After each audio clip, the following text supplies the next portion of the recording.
In today's video lecture, we will study in detail about the medicines for acidity. तो acidity जो होती है उसके ट्रीटमेंट के लिए जो हम अलग अलग मेडिसिन्स, अलग अलग जो रेमेडीज़ यूज़ करते हैं उसके बारे में हम ये वीडियो लेक्चर में स्टडी करेंगे कि जो हम कहते हैं कि एसिडिटी के उपचार के लिए, उसके ट्रीटमेंट के लिए, कंट्रोल के लिए जो भी हम अलग अलग नुस्खे यूज़ करते हैं या फिर जो मेडिसिन्स यूज़ करते हैं, सभी के बारे में हम ये वीडियो लेक्चर में डिटेल में स्टडी करेंगे। तो let's start in this lecture. So be updated with the pharma knowledge. For that, subscribe the channel and press on the bell icon and never miss any video. तो सबसे पहले question होगा कि what is acidity. सबसे पहले आपको ये पता होना चाहिए कि एसिडिटी क्या है।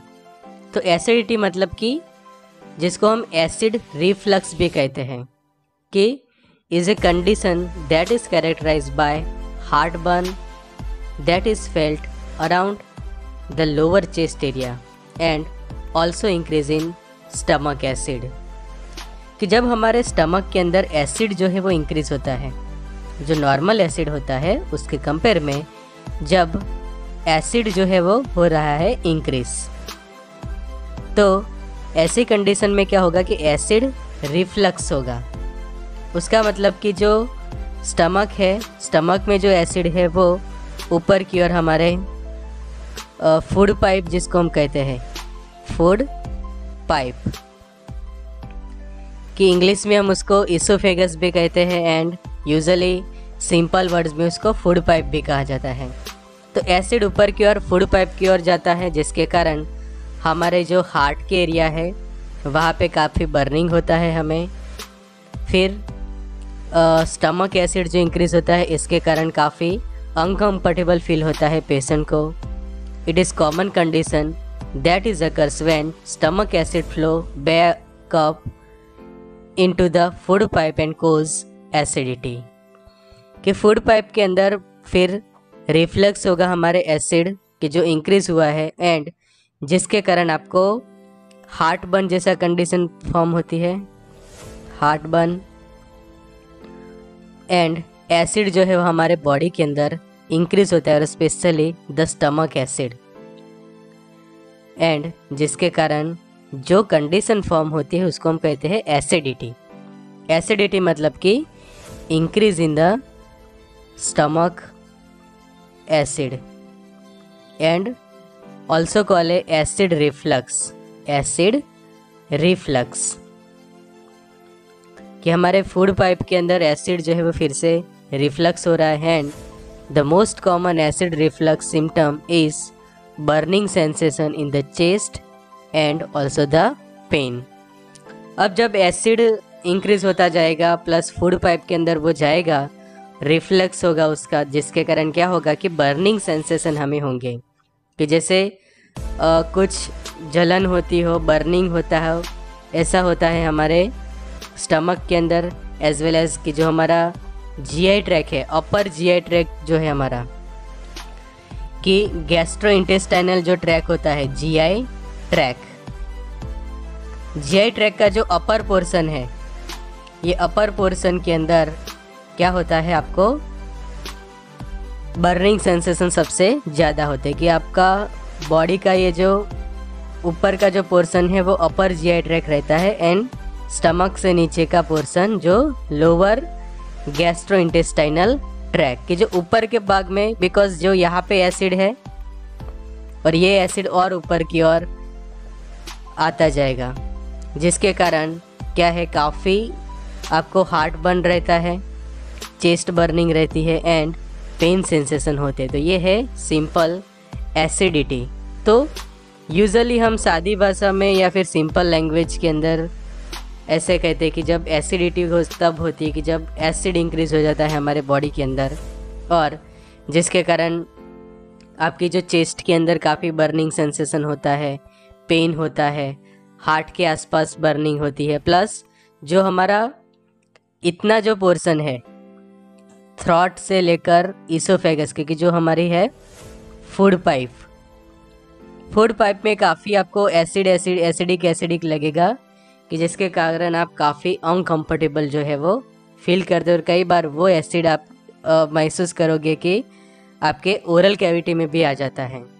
कि जब आप वॉमिटिंग का स्टार्ट ट्राई करते हो तो जब एसिडिटी के कारण कई बार वॉमिटिंग भी होती है पेशेंट को, तो उस वक्त वो जो माउथ में जो आपको फील होता है वो एसिडिक जो है वो फील होता है ड्यू टू दिस एसिड की जो काफ़ी अमाउंट में इंक्रीज होता है।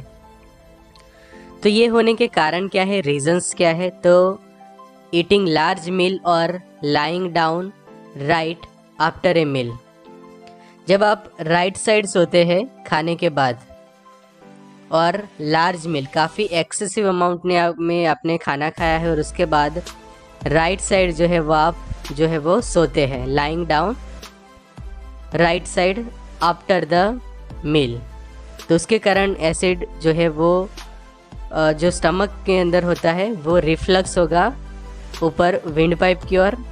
फिर बीइंग ओवरवेट और ओबेस, जब किसी पर्सन ओबेसिटी होती है उस वक्त भी होता है। फिर जब आप खाने में काफ़ी स्पाइसी फूड्स लेते हैं, स्पाइसी फूड्स के कारण एसिडिटी हो सकती है। फिर जंक फूड कि जो अलग अलग हम जंक फूड्स जितने भी देखते हैं प्लस फास्ट फूड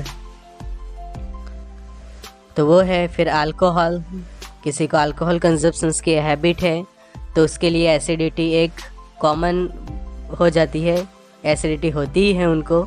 एंड जब आप रहते हैं काफ़ी स्ट्रेस के अंदर की, जिसको स्ट्रेस के कारण होने वाली एसिडिटी कही जाती है।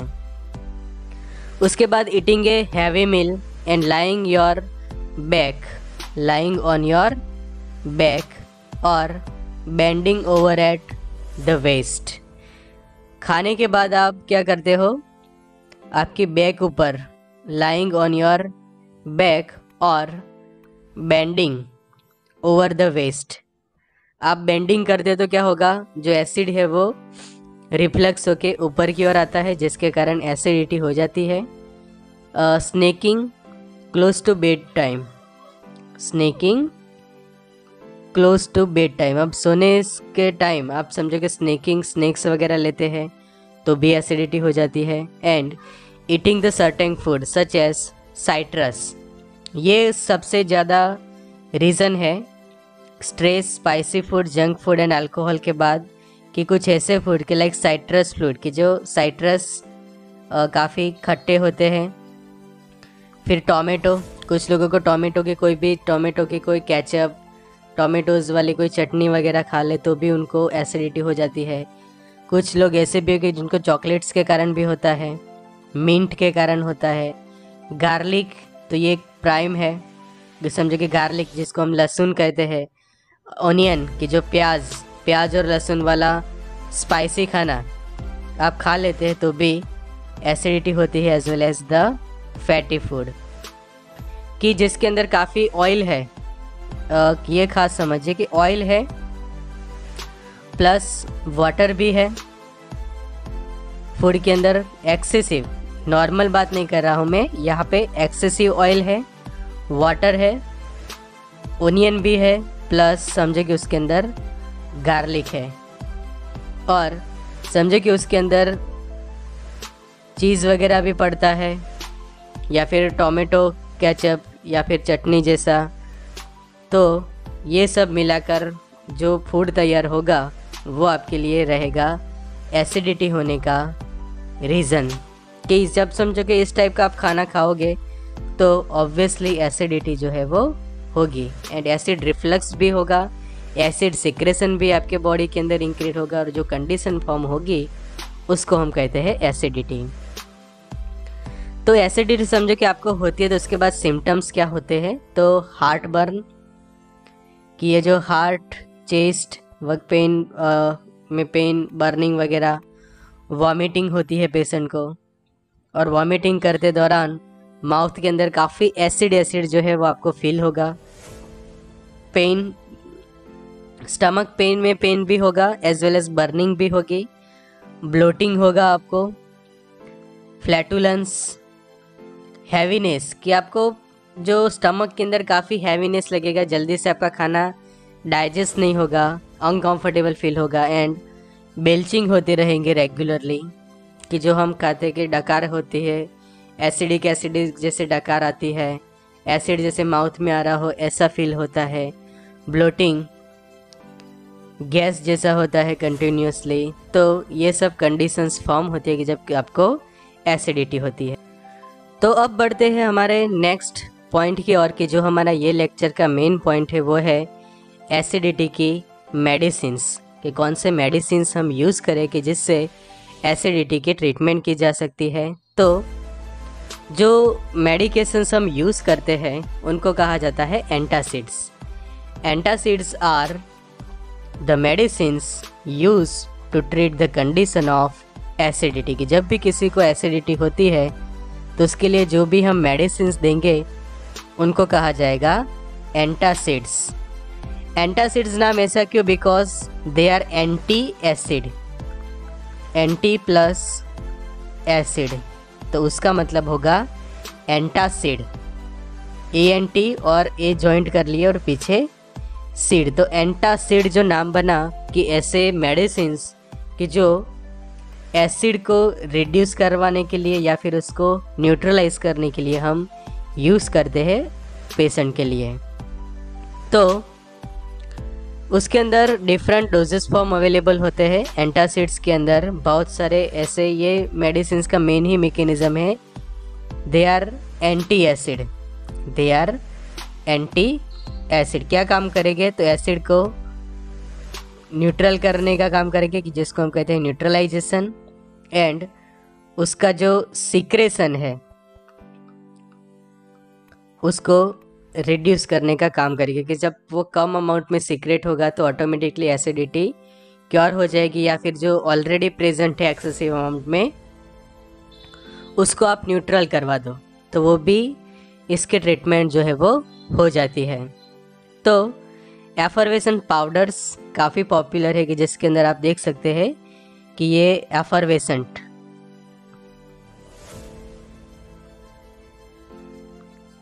ये एफर्वेसेंट पाउडर, और जब ये पाउडर को आप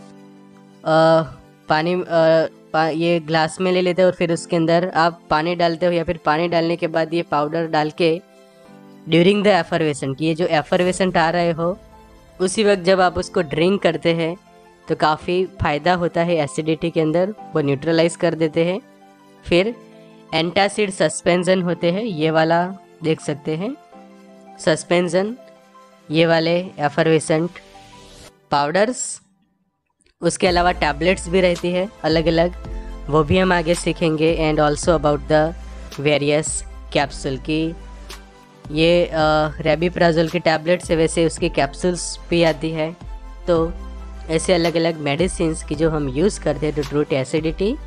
शुरुआत करेंगे सबसे पहले एफर्वेसेंट पाउडर से, कि जो पॉपुलर है काफ़ी टू ट्रीट एसिडिटी, कि जिसके अंदर मेनली होते हैं सोडियम बाइकार्बोनेट, उसका मेन की इंग्रेडिएंट है सोडियम बाइकार्बोनेट, और साथ में रहता है साइट्रिक एसिड, टार्ट्रिक एसिड भी डाला जाता है, फ्लेवर्स होते हैं एंड स्वीटनर्स। तो ये सब कॉम्बिनेशन तैयार होकर जो बनता है उसको कहते हैं हम एफर्वेसेंट पाउडर फार्मास्यूटिक्स के अंदर। और ये जो डोजेस फॉर्म है इसको एफर्वेसेंट पाउडर कहा जाता है, और उसको आपको लेना होता है ड्रिंक वाइल एफर्वेसेंट। ऐसे इंस्ट्रक्शन दी जाती है कि ड्रिंक वाइल एफर्वेसेंट। ये पॉइंट पे आप खास ध्यान रखें कि जब एफर्वेसेंट आ रहे हो, कि जिसको हम कहते हैं कि इस तरह से बबल फॉर्मेशन जैसा होता है, कि जब आप पानी के अंदर ये पाउडर डालते हो, या फिर ऑलरेडी पाउडर आपने यहाँ पे डाल के रखा है और उसके अंदर फिर आप पानी डालते हैं, तो जब ये एफर्वेसेंट आ रहे हो उसी वक्त आपको ये फास्ट ड्रिंक करना होता है। तो इसके पॉपुलर डोजेस फॉर्म आपको पता ही है, शायद आपने देखा भी होगा कि सोडा जी एक पॉपुलर है, as well as the Eno. तो ये दोनों प्रोडक्ट एफर्वेसेंट पाउडर्स की कैटेगरी में आती है, कि जो यूज़ होती है to treat the acidity, they are use to treat the condition of a acidity. तो ये आप अच्छे से याद रखिए। और उसके अंदर मेन होता है ये सोडियम बाइकार्बोनेट, की जिसको हम कहते हैं बेकिंग सोडा भी कहा जाता है। बेकिंग सोडा, ये काफ़ी यूज़ होता है टू ट्रीट एसिडिटी, और इसी के अलग अलग वर्जन्स, काफ़ी फ्लेवर्स भी उसके अंदर अवेलेबल होते हैं। कि आप ये लेमन फ्लेवर देख रहे हैं, ऐसे ऑरेंज फ्लेवर भी उसका होता है। तो अलग अलग फ्लेवर्स के अंदर फिर स्वीटनर्स के साथ ये बनाया जाता है कि जिससे पेशेंट को काफ़ी अच्छा फील होता है एंड एसिडिटी जो है वो काफ़ी रिड्यूस हो जाती है। और ये क्या करते हैं, न्यूट्रलाइज करते हैं एसिड का, बिकॉज सोडियम बाइकार्बोनेट जो है वो नेचर में है, बेसिक इन नेचर है। अब समझो कि उसका जो एफर्वेसेंट वाला जो पाउडर होगा वो आप समझो कि लेते हैं, तो बेसिक और एसिड दोनों मिलाकर जो तैयार होता है वो हम कहते हैं कि न्यूट्रलाइजेशन जो हम सीखते हैं। कि जब एसिड होता है तो उसको न्यूट्रलाइज करने के लिए जब जो कि हमें बेसिक सब्सटेंस चाहिए, या फिर एसिड की एसिडिटी रिड्यूस करने के लिए हमें बेसिक सब्सटेंस चाहिए, वैसे ही ये कॉन्सेप्ट हम यूज़ करते हैं एफर्वेसेंट पाउडर्स बना के। फिर चीवेबल टैबलेट्स, ये भी आपने देखा होगा कि चीवेबल टैबलेट्स कि जिसको हम जो है वो चीव करते हैं। Chewable tablets are an oral doses form intended to be achieved and then swallow by the patient rather than swallow whole. इसको स्वेलो नहीं करनी है, जैसे आप कोई च्युइंगम खाते हैं, कोई चॉकलेट वगैरह खाते हैं, कोई टॉफ़ी खाते हैं, वैसे ही सेम आपको ये यूज़ करनी होती है चीवेबल टैबलेट्स की। एक डाइजिन काफ़ी पॉपुलर है चीवेबल टैबलेट्स के अंदर। जेल्यूसिल की एंटासिड एंड एंटी गैस है कि जिसके अंदर एल्यूमिना, मैग्नीशिया एंड सिमेथिकॉन रहता है। Fast multi symptom relief from heartburn, bloating, acid indigestion and gas की जो मेन सिम्टम्स है हमारी एसिडिटी के। तो इसके अंदर 100 चीवेबल्स टैबलेट्स है, इसमें भी अलग अलग आप ले सकते हैं। कुछ ब्लिस्टर ऐसे होते हैं कि जिसके अंदर 15 टैबलेट्स होती है, किसके अंदर 50 टैबलेट्स वाला भी अलग अलग आपको ब्लिस्टर मिल जाता है बेस्ड ऑन योर रिक्वायरमेंट। तो ये है चीवेबल टैबलेट्स की जो यूज़ होती है फॉर एसिडिटी की, एसिडिटी को क्योर करने के लिए, उसकी कंडीशन को ट्रीट करने के लिए हम ये यूज़ करते हैं। They should be design to be palatable and be easily chewed and swallow. अब हम ये सोचते होंगे कि ये इस टाइप के चीवेबल टैबलेट्स क्यों बनाए गए, तो ये रीज़न ये है कि समझो कि आप कर रहे हैं, ट्रैवलिंग कर रहे हैं, और ड्यूरिंग द ट्रैवलिंग कुछ ऐसा खाने में आया है कि जिसके कारण आपको एसिडिटी जैसा फील हो रहा है। तो समझो कि आपके पास ये टैबलेट्स होंगी, तो ये जस्ट आपको च्यूड करना है।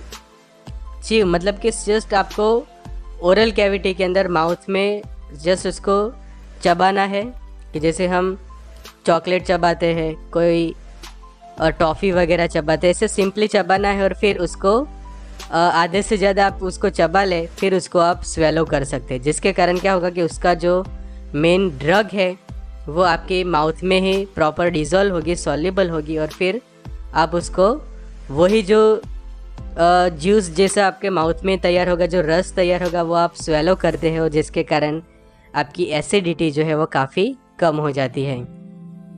तो ये भी काफ़ी पॉपुलर है एज वेल एज इफ़ेक्टिव।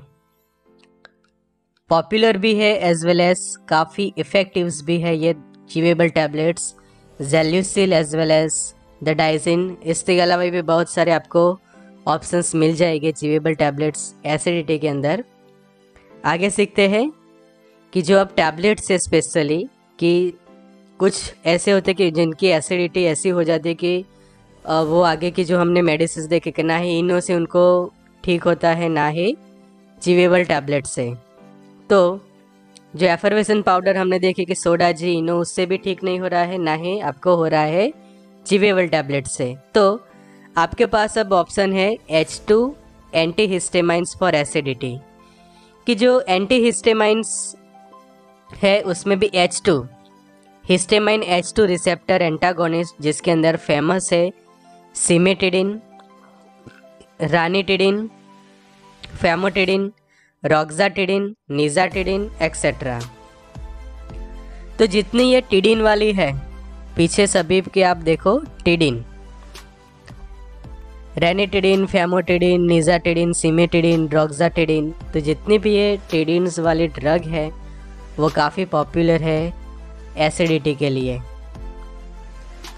कि जब कई बार ये एंटासिड्स ऐसी है कि समझो कि कोई मेडिसिन के कारण भी आपको एसिडिटी होती है, तो उस वक्त कॉम्बिनेशन में भी ये मेडिसिन दी जाती है। कि समझो कि आपको पैरासीटामोल दिया है प्लस CPM दी है प्लस कोई एंटीबायोटिक भी दिया है, और इससे कॉम्बिनेशन के कारण समझो कि आपको nausea, vomiting as well as acidity जैसा भी होता है, तो साथ में आपको वो फैमोटिडिन भी दे सकते हैं।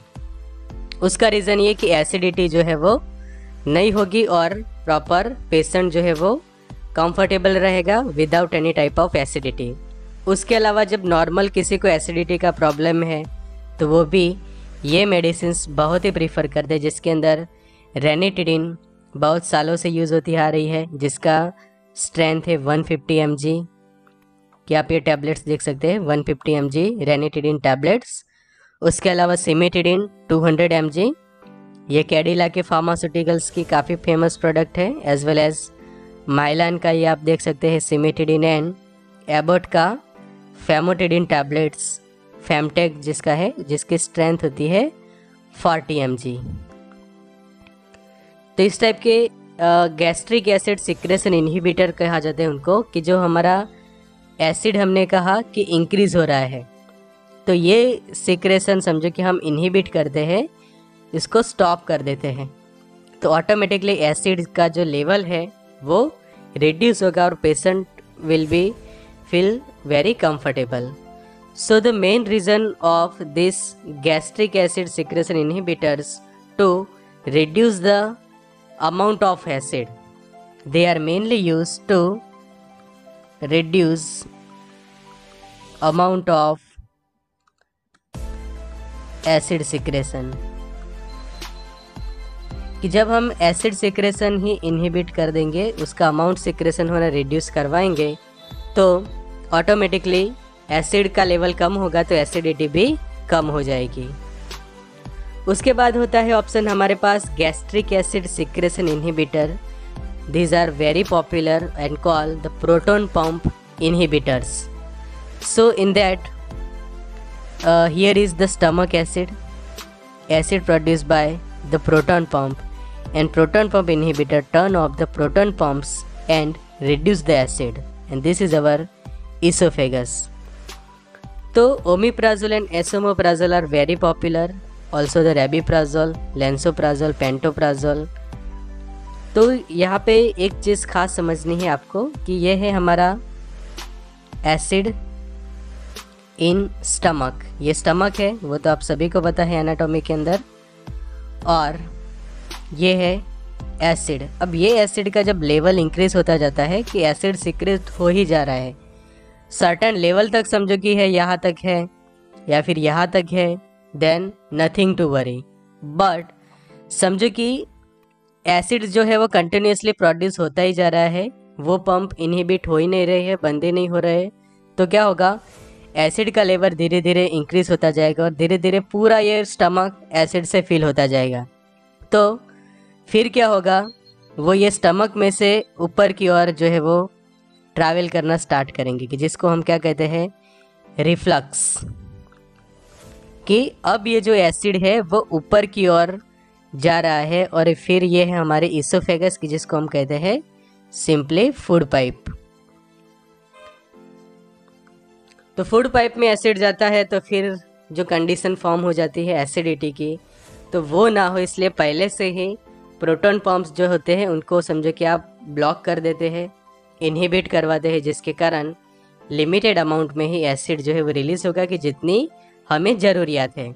बिकॉज एसिड सीक्रेट होना भी ज़रूरी है, बिकॉज उससे डाइजेशन होता है, बट वो लिमिट में होना चाहिए, वो रिलीज होना चाहिए इन लिमिट, कि जितना ज़रूरी है इतना रिलीज हो, then it is okay. But ज़रूरत से भी ज़्यादा जब रिलीज़ होता है तो उसको इनहिबिट करना पड़ता है, एंड उसके लिए हम ओमेप्राजोल के टैबलेट्स देते हैं पेशेंट को, इसोमोप्राजोल, लैंसोप्राजोल, पेंटोप्राजोल है, देन रेबिप्राजोल, डेक्स्ट्राबिप्राजोल एक्सेट्रा। तो ये एक काफ़ी इम्पोर्टेंट मेडिसिन है कि समझो कि कुछ पेशेंट ऐसे थे कि जिसको फैमिटिडिन रेनिटिडिन से जो है वो ट्रीट नहीं हो रहा है, उनका रेजिस्टेंस आ चुका है कि बहुत सारे कितने भी फैमिटिडिन ले, रेनिटिडिन ले, एसिडिटी कम नहीं हो रही। तो उससे एक स्टेप ऊपर जाना पड़ता है प्रोटॉन पंप इनहिबिटर्स की ओर, कि जिससे ये पेशेंट की ट्रीटमेंट जो है वो हम कर सके बाय यूजिंग दिस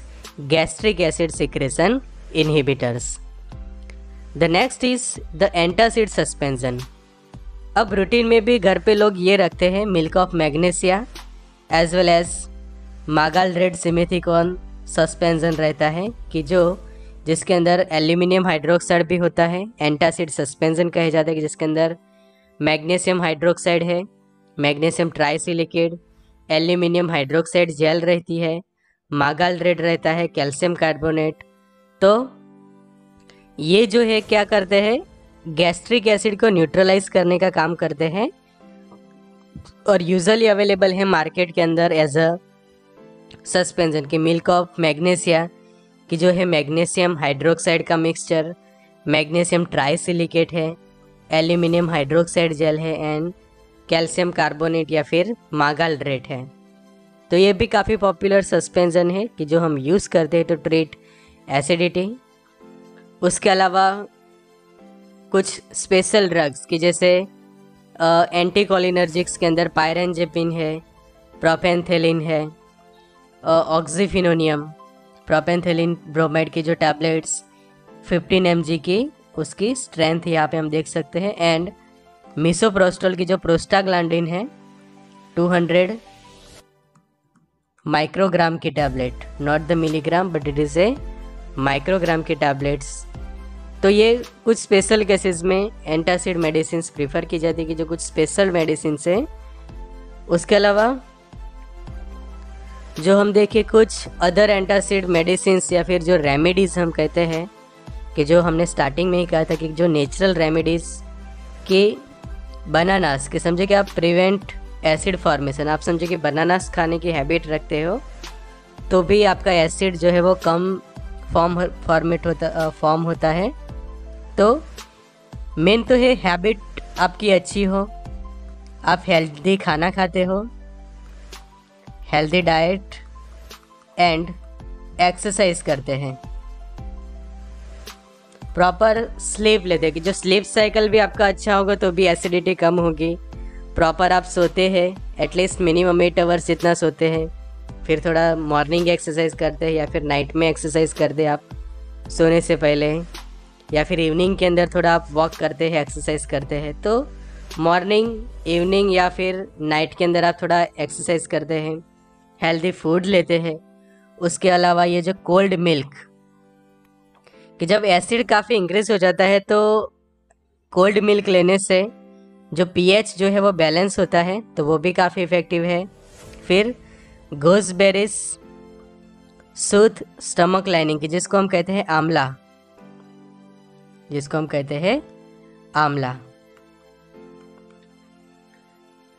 उसके बाद फेनल की जो हमारे इंडियन खाने में हम देखते हैं कि कई बार खाना खाने के बाद हमें आदत होती है फेनल के सीड्स हमारे जो मुखवास वगैरह में होते हैं, समझो कि कोई पान वगैरह खाते हैं तो कई बार जो मीठा पान होता है उसके अंदर भी गुलकंद होता है, उसके साथ ये फेनल के सीड्स डाले जाते हैं, तो वो भी काफ़ी इफ़ेक्टिव रहते हैं। आपका जो ब्लोटिंग वगैरह को जो प्रिवेंट करती है कि जब एसिडिटी के साथ होते हैं। उसके अलावा जो बटर मिल्क कि जिसको छाछ कहा जाता है हिंदी के अंदर, तो बटर मिल्क की हैबिट बहुत सारे लोगों को होती है खाना खाने के बाद बटर मिल्क लेने का, तो ये काफ़ी अच्छी हैबिट मानी जाती है बिकॉज वो जो है डाइजेशन हमारा अच्छा बनाती है, खाना जो आप खाते हैं वो डाइजेस्ट हो जाता है एंड एसिडिटी का भी प्रॉब्लम जो है वो बहुत कम होता है कि जब आपको रेगुलरली बटर मिल्क लेने की भी आदत है। फिर बजिल लीव्स कि जिसको हम कहते हैं तुलसी के जो पौधा है उसके जो लीफ होते हैं वो समझो कि आप लेते हैं तो आपका म्यूकस प्रोडक्शन जो है वो स्टिमुलेट रखता है, जिसके कारण पीएच भी बैलेंस रहती है, एसिडिटी भी कम होती है एंड माउथ फील भी आपके अच्छा रहता है। फिर pineapple juice prevent acid reflux. Raw almond neutralise the stomach acid, कि जो हम बादाम कहते हैं।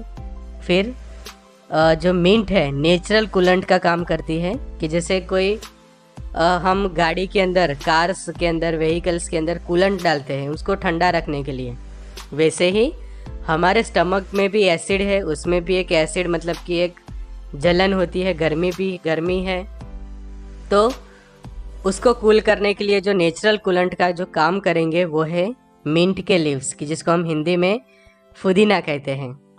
फिर garlic beneficial in gastroenteritis and ginger minimise stomach inflammation. But garlic समझो कि आप लिमिट में लेते हो तो सही है, बट गार्लिक का मिसयूज़ कब होता है कि जब गार्लिक के साथ ओनियन भी होता है, बहुत सारा ऑयल भी होता है। जंक फूड्स का जो आप देखते हैं एग्जांपल के, कोई भी जंक फूड्स डिज़ाइन किया जिसके अंदर उन्होंने समझो कि बहुत सारा बटर डाला हुआ है, प्लस गार्लिक भी है, मिर्ची है, उसके अंदर ऑयल है और भी चीज़ वगैरह डाली जा रही है, तो ऐसा जो कोई फूड तैयार होता है तो उसमें क्या हुआ, गार्लिक का यूज़ नहीं हुआ, बहुत सारा एक्सेसिव वगैरह यूज़ करके मिसयूज़ जैसा समझो हुआ है। तो जिन लोगों को हैबिट होती है उनको तो चलो एसिडिटी कई बार नहीं होगी, बट समझो कि आपको प्रॉब्लम है एसिडिटी का, तो इस टाइप का खाना खाने से एसिडिटी होने के चांसेस बढ़ जाते हैं। तो समझो कि हर चीज़ लिमिट में होती है, then it is okay. Limit में जब तक यूज़ किया जाता है तब तक ओके, बट अनलिमिटेड आप यूज़ कर लेते हैं या फिर एक्सेसिव यूज़ कर लेते हैं तो उस वक्त जो है वो आप इनवाइट करते हैं अलग अलग डिसीज़ को, और उसमें से एक और डिसीज़ है ये एसिडिटी की, जिसके अंदर हमने जाना उसके मेडिसिन्स होने के कारण एंड अबाउट द ट्रीटमेंट्स। तो लेक्चर आपको अच्छा लगा है तो ज़रूर से शेयर करिए। व्हाट्सएप्स के अंदर, अलग अलग व्हाट्सएप ग्रुप के अंदर आप शेयर कर सकते हैं।